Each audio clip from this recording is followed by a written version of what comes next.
For those communities whose elected leaders either looked the other way or embraced the destruction caused by Antifa and BLM rioters, your chickens are coming home to roost. Since July, lawsuits have been piling up for one community in particular, Seattle, which hosted the CHOP zone. Last week, the New American reported a district court justice upheld businesses and citizens' rights to sue the city of Seattle for allowing violent protesters to occupy part of the city from June 8th to July 1st.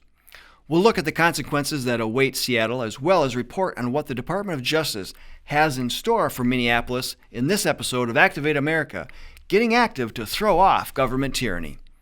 The New American reported the lawsuit now represents more than 20 local businesses.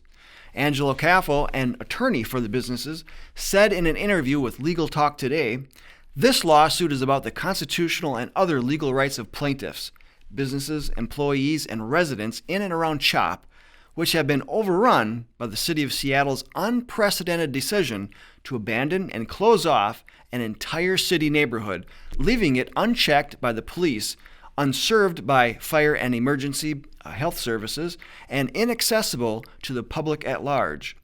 The city's decision has subjected businesses, employees, and residents of that neighborhood to extensive property damage, public safety dangers, and an inability to use and access their properties."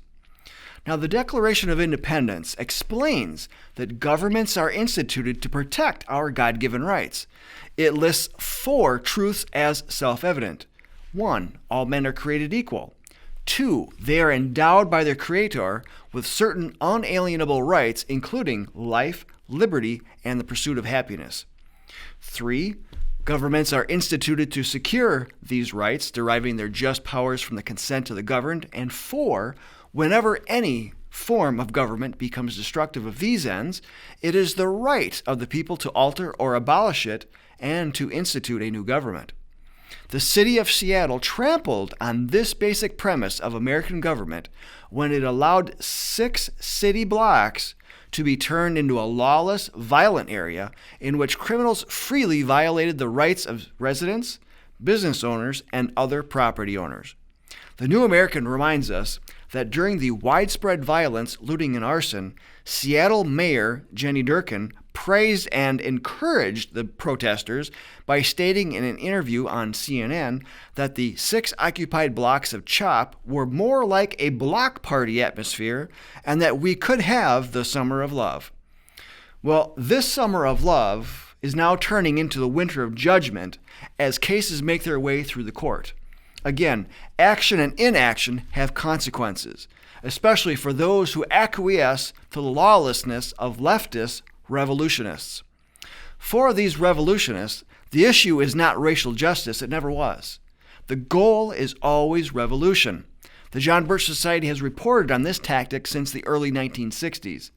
These revolutionaries will use any issue to create violence, mayhem, and destruction in order to get government to act, which usually ends up being in their favor. For instance, the entire scheme to defund the police is a strategy to make it appear like the local government cannot protect its citizens in order to have the federal government come in to take control of local police and, subsequently, local government. The federal government would then play a much larger role in law enforcement across the country, dictating edicts, regulations, and legislation, with the entire goal being to shift the allegiance of the local police from the communities they serve to the federal government. Now, this would be a dangerous shift, as American law enforcement is crafted differently than the rest of the world's police forces. Again, local law enforcement in America serve the local communities according to the policies that these communities have enacted. The local communities employ the local police, thereby creating an allegiance to those they serve. This allegiance becomes skewed when the federal government provides resources, guidance, direction, or really becomes involved at anything at that level. Most nations around the world have national police that serves the state, not to serve constituents. You might remember that the leftist radicals on the Minneapolis City Council were among the first to implement the defund the police policy.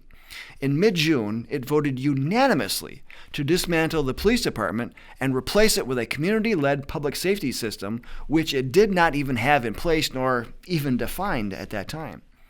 3 months later, the council members were at another meeting complaining about the substantial uptick in crime and wondering what the chief of police was doing about it. At that time, according to the New York Times, their radical policy of defund the police had little to no support among many constituents.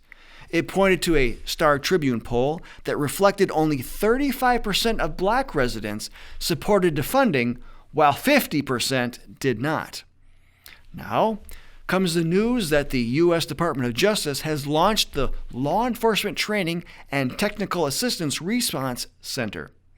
The DOJ announced this new center will be a resource for all state, local, and tribal law enforcement agencies. The DOJ news release also mentioned that it has offered the new center's assistant to the city of Minneapolis, and the city has accepted. The release concluded, following the announcement, various representatives of the Civil Rights Division, Office of Justice Programs, and U.S. Attorney's Office for the District of Minnesota will meet with a diverse group of faith, business, and community leaders in roundtable events to hear from these stakeholders about important issues related to safe policing and safe communities. While the result will be far from the abolition of police, the federal government has gotten its unconstitutional hooks into another local community, thanks either to the ineptitude or the complicity of the Minneapolis City Council. Unfortunately, this is not the first, nor will it be the last of these entangling alliances between federal and local that will eventually lead to the breakdown of local police serving their local communities. In their upcoming issue, due out Monday, October 26th, the New American includes an article called What Life is Like Without Police. It is written by Emma Ferrari, who currently lives in Sao Paulo, Brazil, and spent 2 years living in high-crime South Africa. She wrote, "The thought of life without a well-functioning local police department is frightening to most Americans, and rightfully so. But it is amazing to me how quickly I got used to living in high-crime, low-police countries.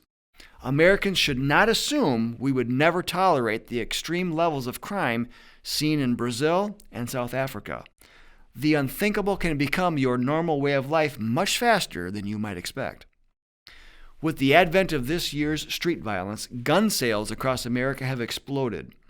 Regardless of the outcome, the presidential election is the excuse revolutionists will use for more violence and property destruction.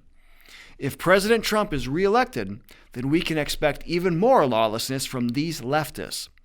A group calling itself Shut Down DC is already laying the groundwork for what it calls widespread disruptive activity. Depending on how long the election outcome lingers, leftist planners will no doubt target larger cities with unrest. And if elected officials are not prepared, or if they decide to allow lawlessness, then they are part of the problem, only playing into the plans of the revolutionaries.